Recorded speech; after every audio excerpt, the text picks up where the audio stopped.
Are you feeling particularly confident about the Champions League qualification chances now? Because it looks as though it's going to be a scrap right to the end, but you've made good progress today. Yeah, the win has been important, but it's not done. Unfortunately, the league doesn't finish today, so we need to play still 3 games and go game by game. Hopefully we can win more games. I've said many times margins are small, and today you could see maybe in some moments a few percentages were not there. As, for example, lead up to both goals, 2 times we've slipped, and that is not what you can afford at this high level. Romeo Lavia, back to fitness, back in the team. Looks as though he could be a key player for this football club for many years. Yeah, and unfortunately has been injured for most part of the season. You can see that the team with Romeo is a better team. Now hopefully we can keep him fit until the end. Has it been preying on your mind that it's been a while since you scored? Maybe at the start, but as it's been going on, it's just, I just realised it's life, and I'm not gonna stay in the good patch for 18 months and never have a bad patch. Obviously, I'm young. It's just starting my career. I knew it was gonna come. It's just about working hard and getting out of it, and yeah, I'm just gonna continue to work hard and help my team as much as possible. Well, it was a good win, wasn't it, for Chelsea? And there was no doubt that he was player of the match. Well, all the pressure was on Chelsea and they didn't disappoint. He was absolutely outstanding. What a player. I love watching him play, even if it was destroying my team. He's just got such football intelligence, such bravery, his movement, his vision, everything about him. He plays free. I know he's had a tough time recently. He's had a little bit of criticism. You wouldn't know it with today's performance because he was the catalyst for everything. That great bit of movement there forced Curtis Jones into the slip. What I like about this, carries on his run, doesn't admire his pass, which occupies Endo. And then Fernandes gets the goal, and that gives everyone a bit of confidence. He starts getting on the ball. But look, he waits. He's got that, he always knows that. It's called spatial awareness, isn't it? Where he's always scanning, looking around him, and he's always following up the play. Sometimes, you know, you get into a frame of mind, you're playing good passes, and you start admiring the pass and forget to support the player with the ball. This is what I love about him the most. He doesn't mind trying things. What a pass that is, just a poor touch from Jackson. It's not the actual pass. But that's the bravery I'm talking about, taking responsibility in the team, which you have to do. Someone's got to take responsibility to take risks. And try those balls. Yeah. And he grew. The more he got on the ball, the more things started happening for him. He grew. In the second half, he was even better than he was in the first. Little slip from Jones here, but sometimes when you're in this, you see so many when people wide come back. How positive is this? You know, it's a chop. It's not great defending, but it's still the positivity of the run that ends up causing the goal. I'm going to be the man that makes things happen. This is the scanning, the awareness of where people are.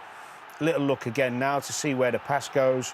He can see that Van Dijk's coming out. He's left a big gap inside behind Tsimikas. He makes it look so easy. Yeah. It's just a pleasure to watch. And, of course, he's young and he's going to have little bad spells. I mean, even when you're not young, you have a bad spell. There he is again, asking for it back, doesn't get it. He's probably thinking, is this goal ever going to come? Because he gets himself in brilliant positions. This is that bravery I'm talking about. Gave him the eyes, didn't he, there? Oh, that would have been some goal. And when that hit the post, he must have thought it's never going to happen. He's just, look, watching himself on the screen. Confident lad. I love that about him. I think he would get in any team in the Premier League, probably Europe. And he's just a wonderful player to watch. Well, confident lad who also just seems that nothing phases him. Did you like that in his interview of, look, I knew a bad patch was going to come at some point? Yeah, well, it does come for most players. And then he's been on a fantastic run since he joined Chelsea.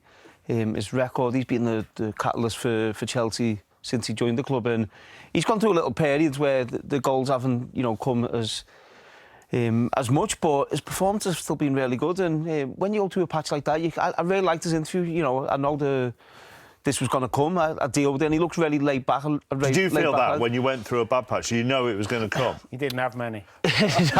Sorry, let me... No, but you'd have these patches, and when you're young, sometimes it is difficult to understand why you're having them and how do you get out of it. And the best way to get out of them is keep things simple. But what I really like about Cole Palmer is he actually doesn't. He keeps trying to make things happen and trying the difficult passes and have an effect on the game. So he looks very calm, very cultured, and I'm sure that goal